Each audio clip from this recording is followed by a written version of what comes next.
Welcome everyone to the latest episode of The Testing Room, where three of the gaming industry's best video game consultants, who have never actually consulted on a video game, bring you new topics each and every week. As always, I'm Alex, aka the Godfather. I'm Christian, aka Sudoku45. I'm Preston, aka Funkadelic Jedi. Yeah, we're back at you with another episode this week. As always, we like to kick things off by checking in with Preston's comment corner to see what's going on over there. Yeah. Do that. We got the full check-in from Tori.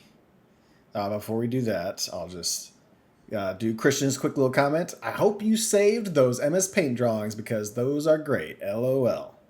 Yes, if you guys go back to the prologue this past week for Gears of Sony, I forgot to start the video recording for about a good 8-10 minutes. So, rather than you guys having to look at just a black screen, Christian had the wonderful idea of just me doing MS Paint drawing of all three of us there. So, I did. It's classy to say the least, but yeah. That's what a bunch of fine arts credits with no degree will get you. So there you go. To be fair, it's mostly the classes were mostly theory, but yeah, I'm not very good at art. But yes, going on to Tori's comments. So, from the weekly prologue, the Gamescom prologue. Okay, so a few things. Number one, Alex, I too recently had to clean up Guts' internal organs pile that a hawk so kindly left in my neighbor's yard when I was letting their dogs out for them recently. It was great. I forgot about that story. I knew. Okay. And so she I was like, I knew where she was going. I was like, yo, what happened? Okay. These are all on the same page. I knew immediately what was going on. Yeah. So. Now we're all caught up. Number two, thank you for the random K-pop Demon Hunters facts. I had a random conversation at work yesterday, and they brought up how their eldest daughter is obsessed with that movie. It's been on nonstop repeat for a while now. I got to share with them the random K-pop Demon Hunters facts you gave, so thank you, Alex. Okay. I was on Apple Music the other day, and it was playing through just like new stuff, like just random shout outs to Chevelle. If you guys remember Chevelle from back in the day, they occasionally release new albums every once in a while. They occasionally. They occasionally release new albums. Every time they do, I go, "Oh yeah, Chevelle," and then I listen. I go, "This album's great." Like it's identical to every album they've ever done. They've always done solid enough albums. So I'm like, okay. So anyway, they did a new single. So like Apple Music was like rolling through new stuff on like that category, and a K-pop Demon Hunter song came on. This long story short. Anyway, there's a feature in Apple Music that I saw that I had never seen before, and I was like, this is cool. So I shared it with some people at work. And instead of saying like, oh, I didn't know about that feature, or I did, or whatever, somebody was like, so we know Alex listens and dances to K-pop Demon Hunter on the weekends. And my reply to that was just, hey, how old are you? And they're like, why? And I was like, I just want to know what age I'm going to turn when I quit having fun. Got him. Fucking got him. Yeah, they were just like, touche. I was like, thank you. Thank you very much. Mm-hmm. The only thing I've seen about K-pop Demon Hunters, I still haven't watched it. I do want to, based off of the way you talked about it, but the only thing I've seen about it so far is a meme where there's a song that I guess they do when they're like jumping out of a plane. Mm-hmm. But it was like, whatever the title of the song is, and they were like, but how it would actually sound, and as soon as they jump out of the plane, it's just wind going by. It's just like when your phone mic is just like the entire time, and I was like, this is really good. I don't know who found this or why, but this is the content that I was looking for, so this is good. There are clever people on the internet, and it always reminds me, like, there is some positive to the internet. It's just hard to find sometimes. Yeah, that's a fact. All right, continuing on. Number three, I too enjoy a Lego game, and I'm excited for the new Lego Batman game. Apparently, the map is the size of Arkham games. They are combining the different origin interpretations of the different movies so that they could be interesting. They should be interesting. I realize all of my few things are mainly towards Alex. So, Christian, I too downloaded the demo for Trails in the Sky First Chapter. I have never played a Trails game, but I have heard you talk about them with overwhelming positive reviews for a while now, so this is a nice time as any to start. I've only played a couple hours so far, and quick question, maybe spoilers. did Cassius like straight up kidnap and steal a child at the beginning of this game, or did I miss something? You did miss something. However, Sure, I explain. cannot. You know? Yes, it will be explained, but that is also not what happened. But yeah, it is. That is integral plot point. Let's say. Fair So enough. Yeah. you'll figure it out. Sure. All right, and then Preston, I would like to also give you props on video uploads on YouTube. They're really great, thank you. And the clips, sound bites, and even the music from the games are really great. I typically listen each week, but lately I have been switching to watching more and more. Keep up the great work. Till next time, Tori. Yes, I appreciate everyone going to YouTube. It's great. That way you can enjoy all the work that I put into it. I have been noticing the slow decline of how many podcast listeners we have compared to YouTube videos, or compared to even like how many podcast listeners we used to have. But a handful of you have gone over to the YouTube, and I do appreciate that. Either way is fine. We don't monetize either of them, so it's not hurting us one way or another. But yeah, if you want to go on YouTube and kind of catch some of the fun stuff I do on there, it's great. I do appreciate that. I think it's just the way... I do think it's a weird thing with our age group where younger age groups just podcasts aren't as big. Like the content is big, right? So yeah, you just have to find it on YouTube, which is why so many people just like do the same content and just throw it on YouTube and Twitter and Snapchat and everything. Yeah. But it's just Yep. it's interesting. Like podcasts are one of those things that kind of like came and served their purpose as far as like just an audio only media. Pretty They're still serving their purpose, I feel. I mean, I still listen to a bunch of podcasts, but yeah, I feel I do too, but I've switched to video versions for most of them. Too. Like I prefer like it.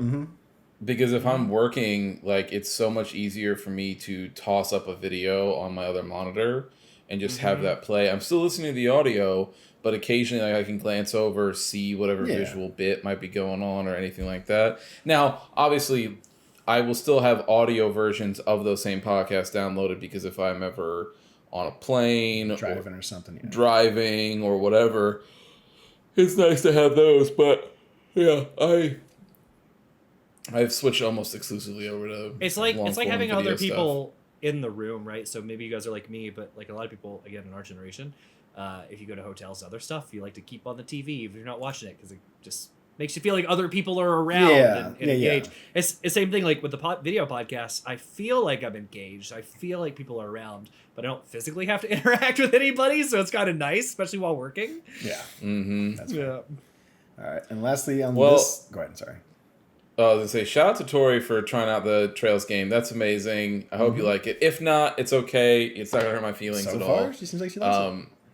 But the more people that I think experience that series, especially Alex, you played the first one, so you know the way that one ends. It's a hell of a ride. It is a story. It's an ending that you don't see coming, and then it expands out even further than that. So yeah, it's just going to be disappointing for people like Tori if you really fall in love with this one, and then you have to go play the second one, which is that like isometric pixel art. I think it would only be disappointing for people like you who I mean, can't I handle wouldn't old mind graphics, but I think most people would be totally fine. All right. P.S. I mean, I'm fine with doing it because I played the first one that way, but sure. you know. P.S. Alex, why would you start the animated One Piece? You already have like no free time to watch that show, especially since your falconing is going to take up a lot of your time. Yeah, no, I don't have free time to watch that show. Somehow though, I am on like episode like 30 of the first season out of like 60, 61 or something. My guess is you're listening to the dub. Yeah. So you have the background. Yeah. Because then you have it on in the babackground, so you just listen to it and look. I mean, it's not. To be fair, I was gonna say it's not on the background. It is like beside me. Sure. I have an ultra wide, or I have like the iPad beside me, so it is like up and I can watch it. But it's not just that. Like I don't really watch during work because I can't. I do a lot with writing during work, and I can't listen to people talk and write. I have to listen to music, otherwise I'll get distracted.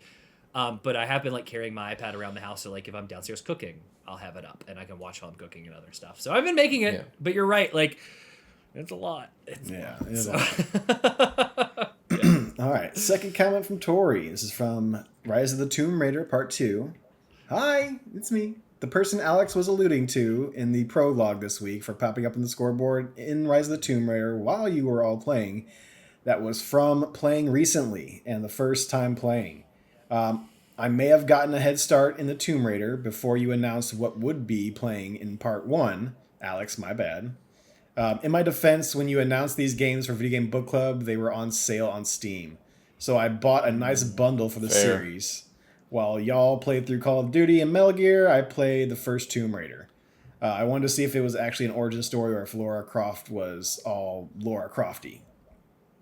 As far as an original story, it wasn't bad. She wasn't all Lara Crofty and was pretty rational when it came to, non-logical things she was seeing for the most part. I really liked the game, though I do not know how Laura has any ribs left. From the number of times in cutscenes she has tossed off things, lands not all that nicely. Girl must have some adamantium in her. Like, damn. Is that how she's not dead yet, Alex? And I do appreciate that the first game tied into the second a bit, in the sense that she references she saw something that was not possible and she can't explain it. So it has her rethinking a lot of her father's work. So once I finished that one, I just kind of started on the second one and got really far. I also did the Baba Yaga DLC along with a lot of the side missions, but I will save that for part 2. Overall, I do love the look and the feel of those games and the improvements to Laura. She jumps like a normal person. Well, finally. I appreciate the different weapons and the abilities to upgrade and modify them. Along with your abilities, I do miss my unlimited ammo. Am I turning into old Alex in this game? I want to find and collect everything. Like, I have not had that urge to platinum a game in years, and suddenly I want to in Tomb Raider. I am not sure how to feel about that, because the Riddler trophies in the Arkham games about killed me. Yeah. Let's see here. It kept going. You can't platinum it because there's online. Yeah. Sure, but you could 100% it for sure. Oh yeah. Therapy. Therapy. It kept going with the pop-ups and menus, and it was a lot. The voice notes and journal entries really need to be able to be played while you're on the move. The constant stopping while you're finding one can be very frustrating. I appreciate that the story is real and not a jumbled, stupid hot mess like that 96 one had. Although I will say that the modern horror movies like Scream have really taught me to be extremely frustrated with main characters doing incredibly stupid things. There were many times in cutscenes where Laura was listening in and doing something stealthy but completely not hidden, and me at one time. I am all for tutorials on game mechanics and showing you how to craft things you need, but not at the expense of playing the damn game. They had too many at once at the beginning. Rage sister. I think that was part of the problem. Once you got out of the tutorial and really wanted to yell at her to make better choices, this is why you should have no bones left in your upper body, and you make yourself so obvious. I think I will enjoy this whole game from what I've played so far, but I will reserve my this was a good pick, Alex, till the end. See you in part 2. All right, first off, jumping like a normal person. Let's be completely fair. She still has major fucking jumps here. Like, she gets airtime like nobody's business, especially with those new arrows that we found. It's not the same, though. Like, I'm clipping that, and it's like I'm jumping 10 feet to grab onto that arrow, jump on top of that, jump over to another arrow that's about another 8 foot away. And not to mention the whole like double jump to like, I'm gonna jump on the wall, I'm gonna jump off the wall a little bit higher. I'm like, that's not. Well, that part that's a real thing that people can do, but I don't know about to that extent. I don't know. I think there are some, obviously, little fantastical elements to her platforming abilities here. It is not on the level of the 96. Not on the level. She's no, jumping like correct. Neo in the fucking Matrix in 96. You are correct. But we'll save that for when we get into that game later. I do think it's funny because I didn't think of it like we really criticized Laura for like being a normal person and then all of a sudden like turning into John Wick in a split second, but we don't really consider that like she is very normal about all of the supernatural stuff she's seeing, which is like very opposite of what a normal human would be doing. Most people But would be she's losing not- their mind. It's just like, nah, this is it's fine. But that's Like, because, but she was mostly freaked out in the first game, but in the second one, but I think that makes sense. Like after Was the she- thing she was saw she- in the, well, yeah, but was she that freaked out in the first one? I don't recall her being that. I remember her freaked out being first. pretty weirded out. But again, I played that game once and then never played it again. So like, I could be very wrong, but I feel like I remember her.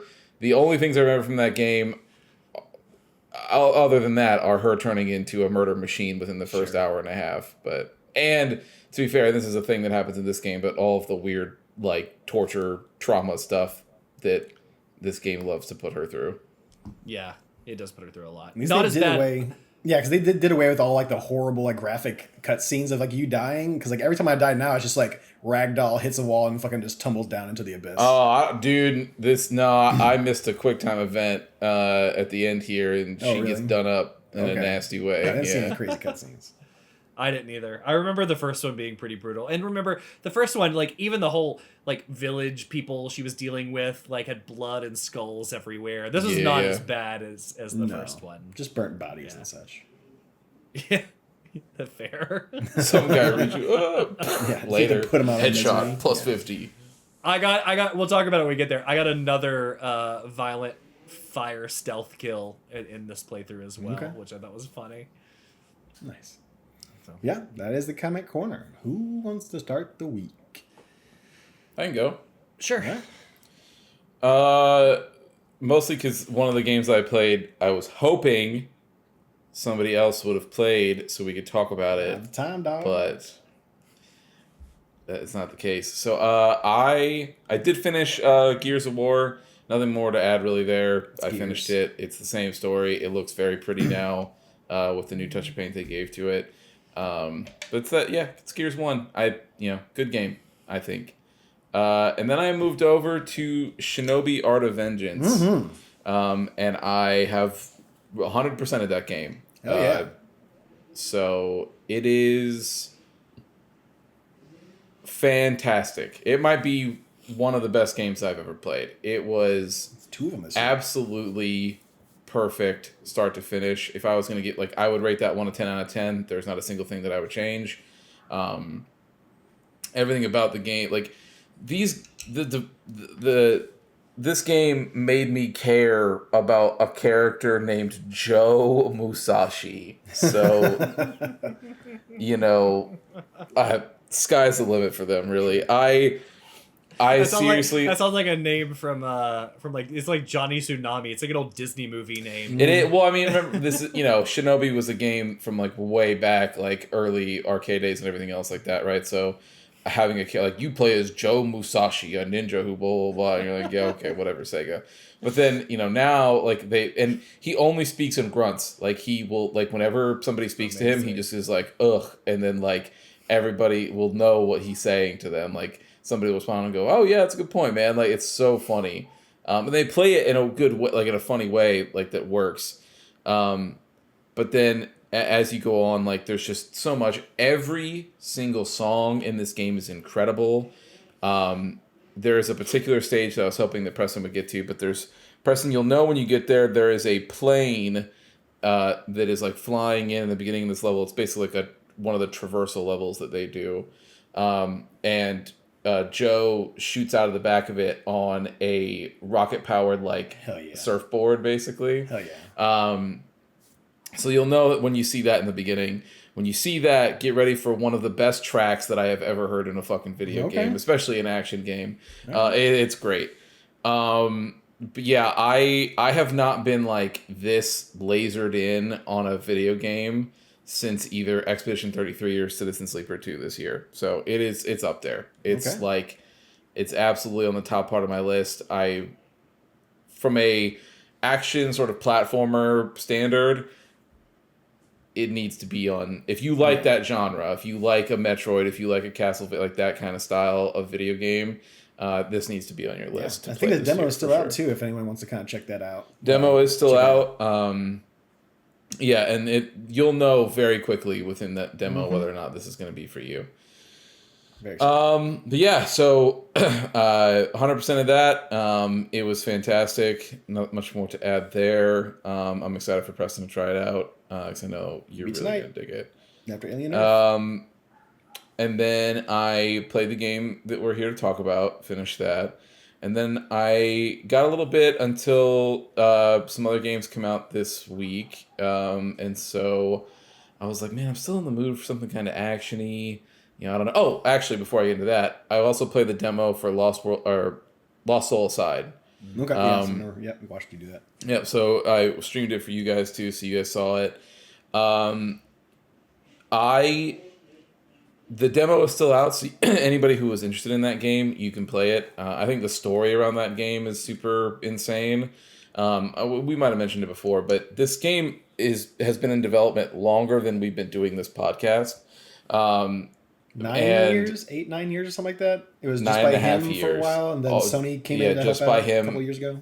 So it was just by him for like 3/4 of that, and then Sony came through as part of their China Hero project, which is them going through and helping publish and help give resources to Chinese developers who had never been able to develop, legal games before, as far as like what could be sold out and different things. And so like through proper channels, I mean. So this is one of those that is coming out from there. It's been in development though for a very 9.5 years, and it was based off completely from the original Final Fantasy 15 trailer. So there was this is gonna go way back, and for people who don't care about this, you can just tune out for a second. But there was after Final Fantasy 13, there was I think what do they call it? It was like the Novalis Crystallis fucking era of Final Fantasy, where there was going to be all these games that were going to sort of vaguely sort of tie into each other Lightning in certain Returns. ways. Is it 13? Well, so Versus not the 11? sequels. Yeah, so right, so they were all, exactly. So 13 Versus, which is what inevitably came to be 15. There's that original trailer for 13 Versus that had Noctis in it, and he was like killing a bunch of people on like the steps and like all this other crazy shit. This guy saw this trailer and was like, damn, that looks awesome. And then 2 years later, Square was like, fuck this, we've canceled that whole thing, don't even worry about any of that, we're not doing what we said we were going to do, there is not going to be multiple games in this series, I don't even know what we were thinking. Here's Final Fantasy 15 though, and here's that character that everybody liked, so here's Noctis. Other than that though, everything's different. And then, then Final Fantasy 15 had its own problems. But so when that announcement happened though that they were making a new game, this guy was like, fuck it, I'll do it myself. And that's what he's been doing for the last 9.5 years, is making a game based on the vibes from that original 13 Versus trailer. Mm-hmm. And like I said, whether or not this game ends up being good or whatever, I still respect the hustle. I do love the idea of just being like, you know what? No, fuck that. Like, Preston and I were very hyped for a little game called Scalebound way back in the day. Mm-hmm. That game looked fucking awesome, and then Microsoft killed it. Yes, they do. And I love the idea of somebody just being like, actually, no, I do think that that's a great idea, and I'll be making that version game of that for myself. Yeah. Exactly. You're right. So the demo's out there. Everybody can go play it for themselves. The idea, from what I understand, is that the main crux of all the reviews of the story is meh, but the gameplay is either just fine or great, depending on your personal tastes.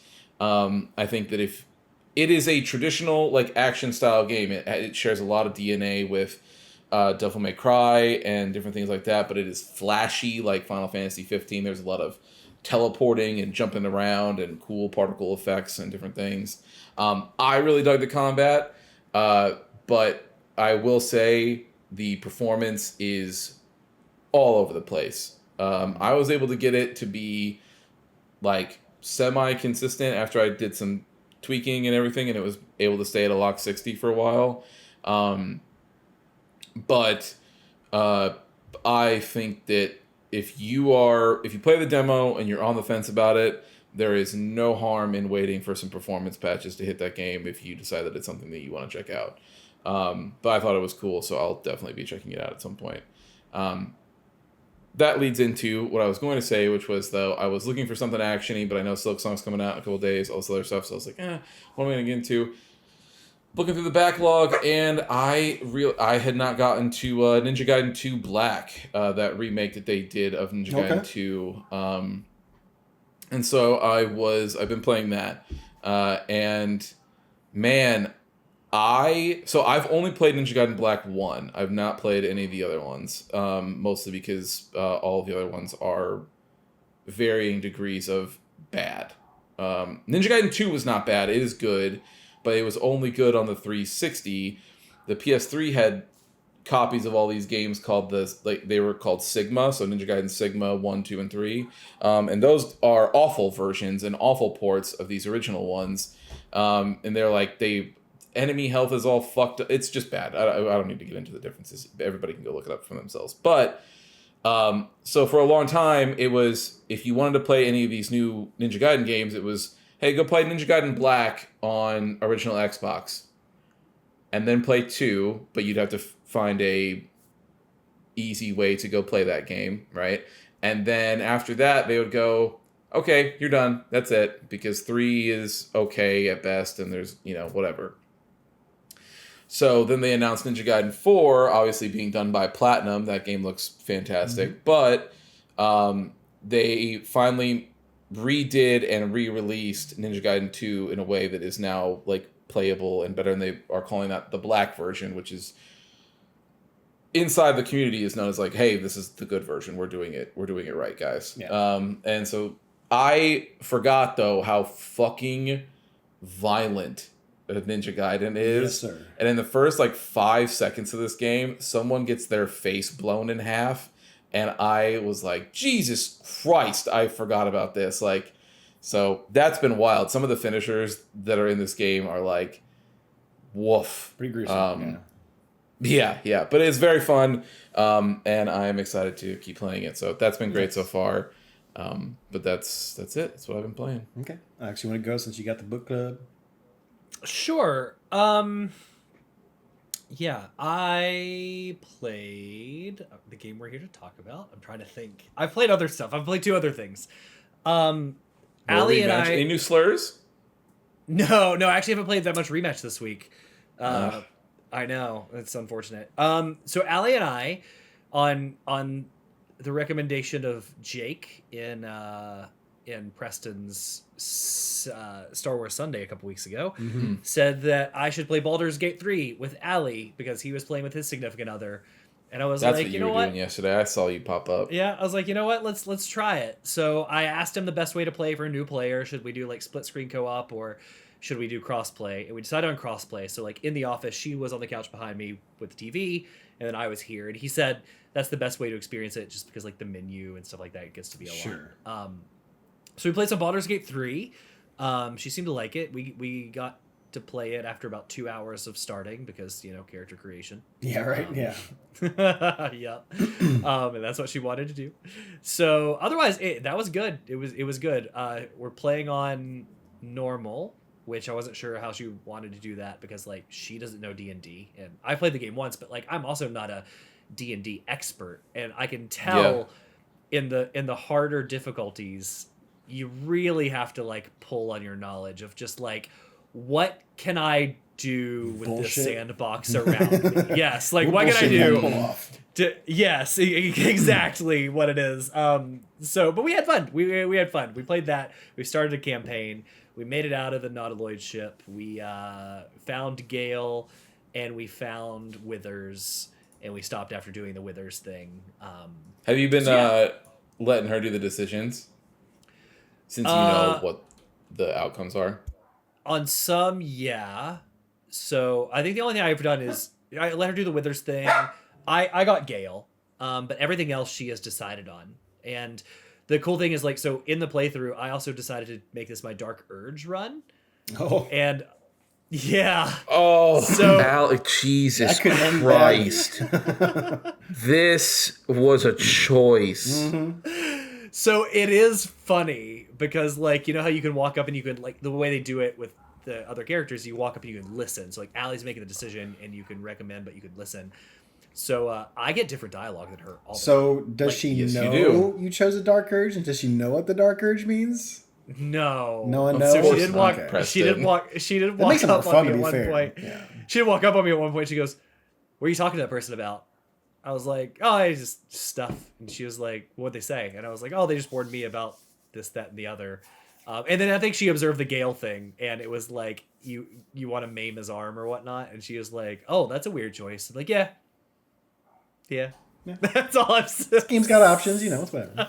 God, dude, that scene is insane too. Yeah. Yeah. So You it like is gonna just be. literally hack his fucking arm off. So I actually think I set myself up for hard mode because I'm doing Urge, but I'm also doing Paladin. So like I have a Paladin oath I'm not allowed to break, and Yeah, you're playing. Okay, so you're playing my character. You just played my character. There we go. Yeah, There we go. I'll tell you, it gets hard because I know I've said this before, but just in case it needs reiterating, you can only resist it for so long, and then the rolls against resisting it get harder and harder and harder to the point where there's some that you just fucking I mean, maybe you don't, but you fail. And so like here's like an easy one where I was I was a nature like paladin, whatever I can't remember what the fucking the actual thing was, but it was like the old like the nature paladin, whatever. And so I had animal speaking and all this other stuff. So I'm and I walk up and there was this squirrel that was trying to talk to me, and I'm like speaking to it, and the urge kicked in. It was like, kick this motherfucker against a tree, and I was like, no, I don't. This is an animal friend, and I am trying to keep this friend, and I need some information out of it. So I go to resist, and it was like, I don't know, fucking roll like a 16 or higher, and I was like, oh boy, and that didn't happen. So I smashed the motherfucker against the tree, and everybody around me in my party was like, yo, what the fuck? And I was like, I don't know what happened, I'm so sorry. And they're like, yeah, okay, psychopath. And so many situations will happen like that. I do not know why you picked this to do this, but good luck, man, because you have to really play the game in a different way when it comes to choices to make sure. It depends on which way you're going. Like for me, my idea.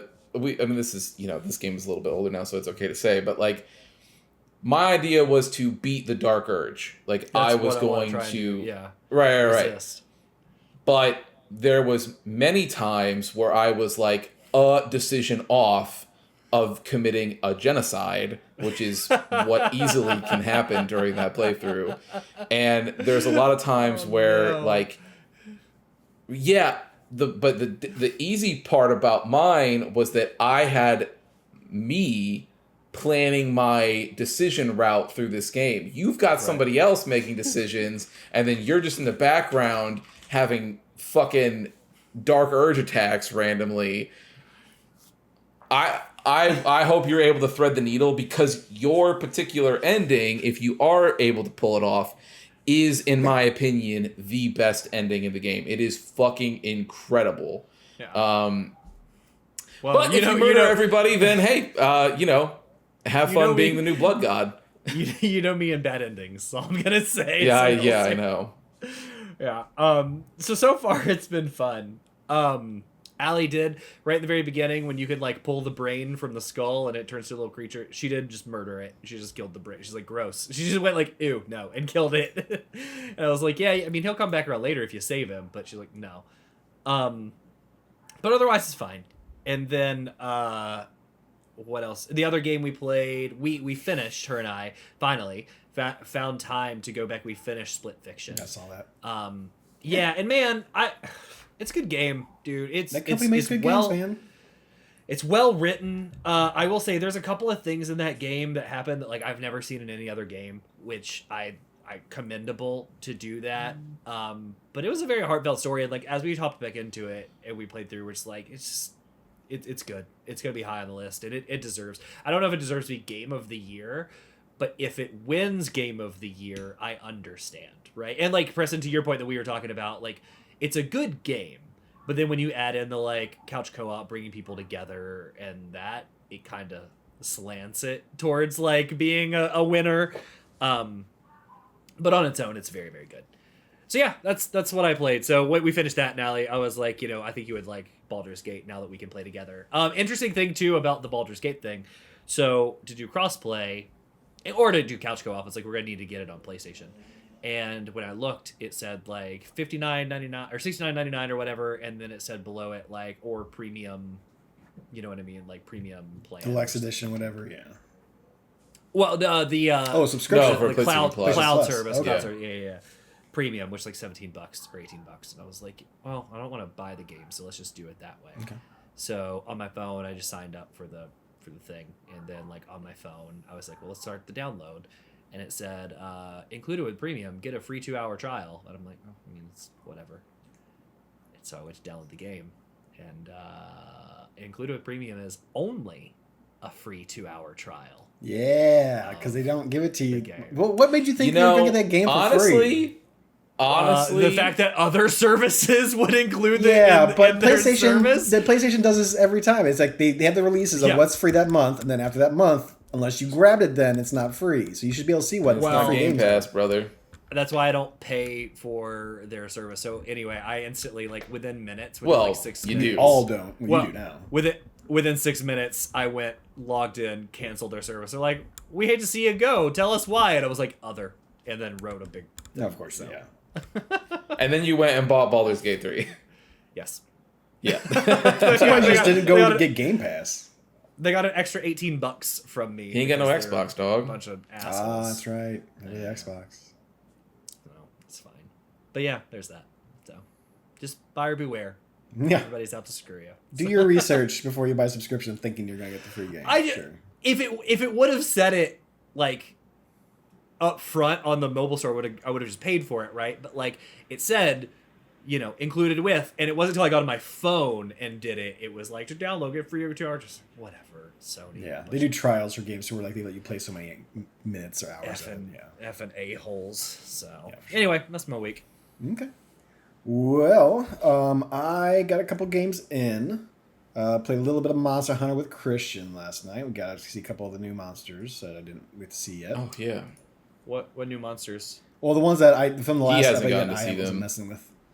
So The only thing Sin. that you've missed, Alex, is the new 9-star difficulty, but Preston Yeah. couldn't do that because he's not Hunter rank 100 yet. like 65. But it does, outside of crown sizes, just as a heads up, this new 9-star update does invalidate basically every investigation that you would have saved beforehand, so I had to go through and delete all the other ones.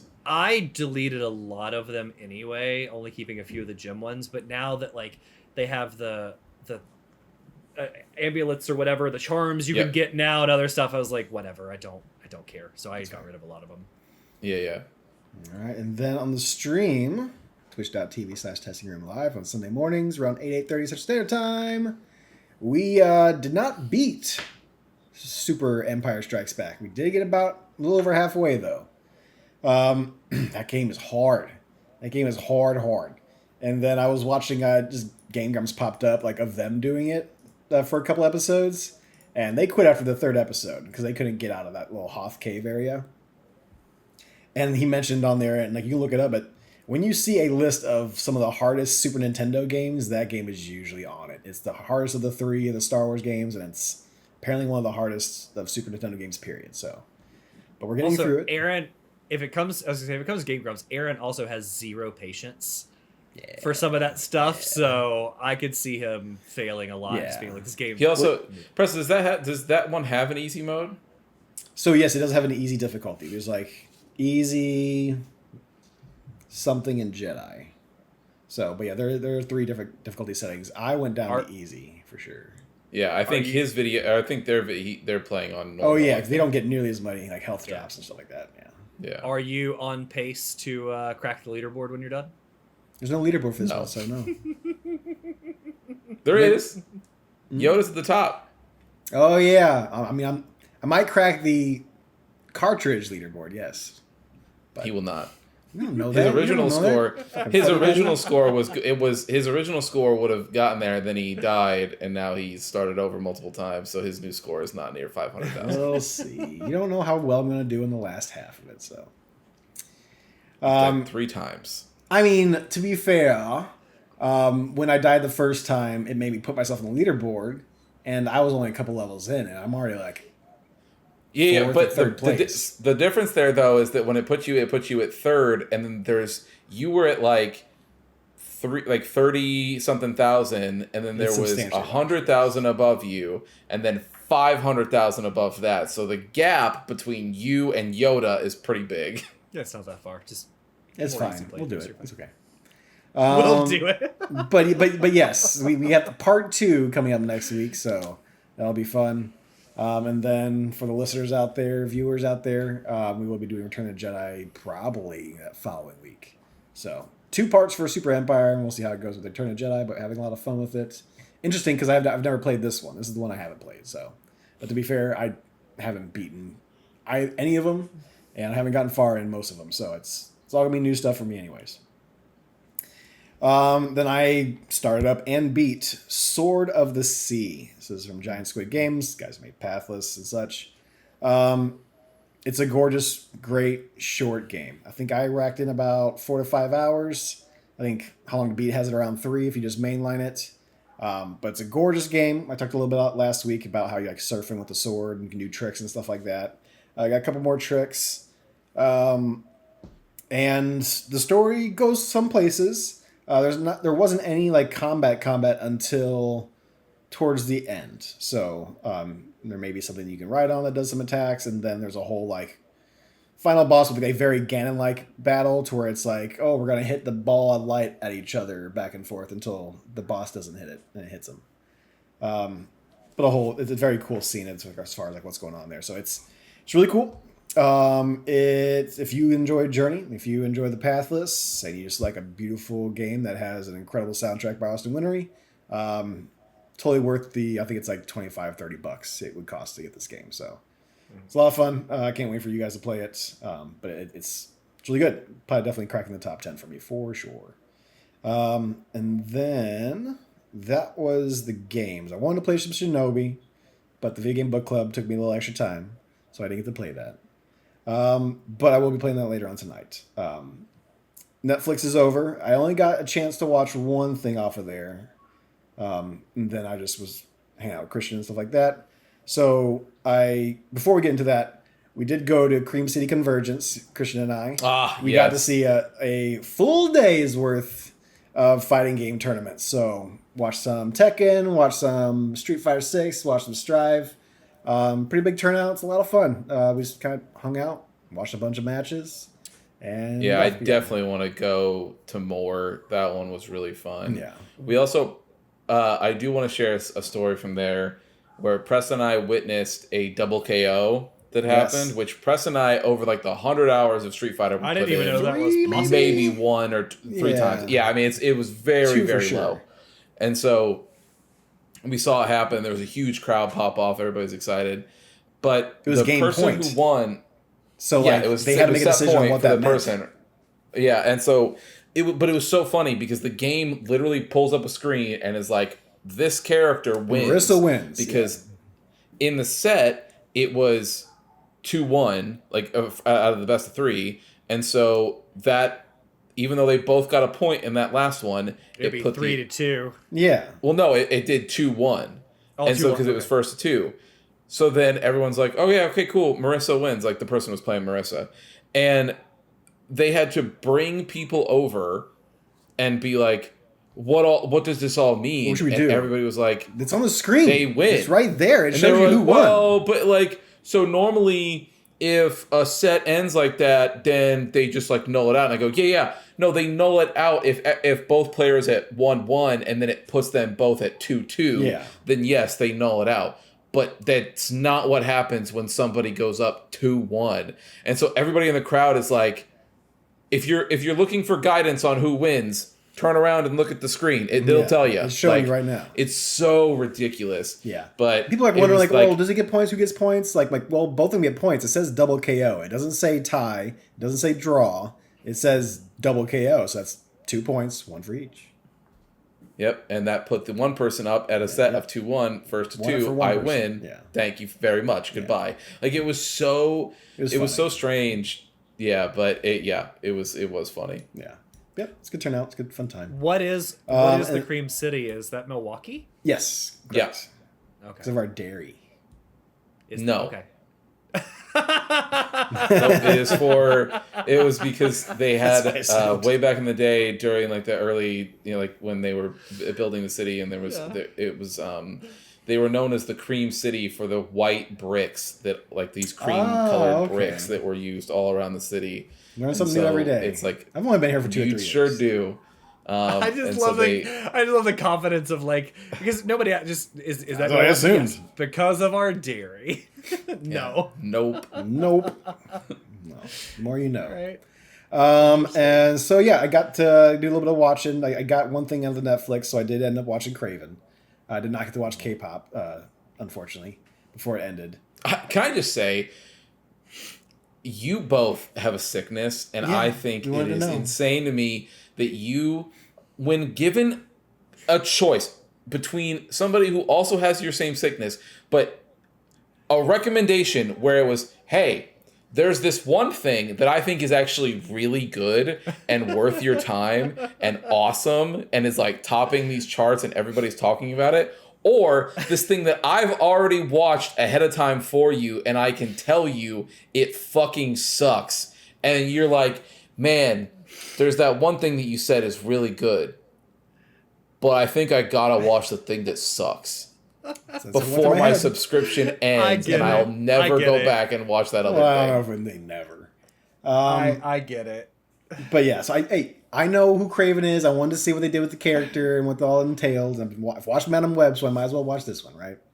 So I ended up watching this one, and even that scene that everyone has seen where he does the weird fucking noise, it's not even him trying to do a rhino noise. Someone says something to him that's upsetting. So he's like, instead of him going, man, he just goes, and he fucking like spits for no. It's some weird fucking sound. I'm like, who said this was okay? Who? The editor should have said something. The people at the set should have said something. Like this, there's no way that no one sat there. Some right thinking person goes, maybe we just cut that out, or maybe we just put in a voiceover part of someone yelling. It almost seems like. It almost seemed like one of two things. Like, it was what you said, Preston, where, like, this actor in his head was like, I'm going to try something different. And people forgot to go back and edit it out. Or it was legitimately, like, an outtake of, like, the 10th time they've done it, and he just randomly made that, and they were just like, cut it, clip it, put it in, let's go. Yeah. Yeah, so they were rushing to get the thing out the door, I guarantee it. Aaron Taylor Johnson's not bad. When I think of Craven, I think of like the animated series, anything that I've seen him outside of that, right? So even like I think the Spider-Man 2 video game did a very good job of like representing Craven, who I would envision him as, like this big giant fucking dude. He's a little bit super powered. He's a very thick accent, very loud and boisterous. You know, he looks like a giant fucking wrestler. And while Aaron Taylor Johnson is very jacked, I don't think he's as beefy as a Craven would be. And he doesn't have the accent. He just does a normal accent the entire time. His father, Russell Crowe, has the accent. And he's trying to pull off the fucking accent, but Aaron Taylor Johnson's not. And to me, Craven, like, he has like the I don't know if it's like, yes, Russian accent. He would have like a Russian accent. So it's Russian. That was kind of odd to me, but overall, it wasn't the worst movie in the world. To be fair, like I think Madam Web is 10 times worse than this movie.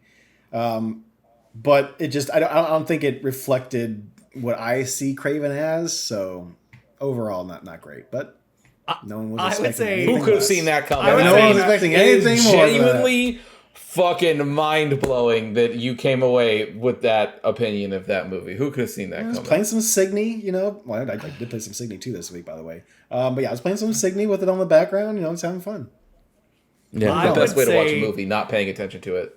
I would not say it's 10 times better than Madam Web or Madam Web is 10 times worse. Exactly. I would say it's like 10% better. or you know what I mean? That's fair. Like, Yeah, still bad, but not 10 great. times, but like 10%. Sure, fair enough. Also, can I say, because I'm going to bring this up too. I think it's hilarious that in our group chat that we have with Jake, I don't remember what this. It was the dude who plays Judge Dredd, Colin Farrell. No, Carl Urban. Sorry.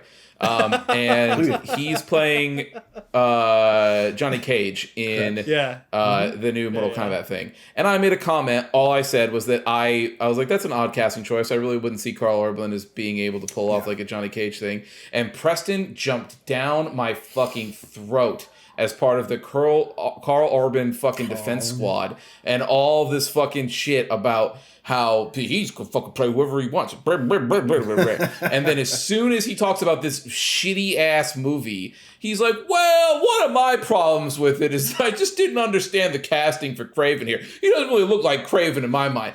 Oh, no, I think Aaron Taylor-Johnson can play whoever the fuck he wants, Preston. I think that he's God's gift to Earth and he can play whoever. You can have that opinion. I'm not going to argue that with you. Yeah, I know. That's a bad movie, so...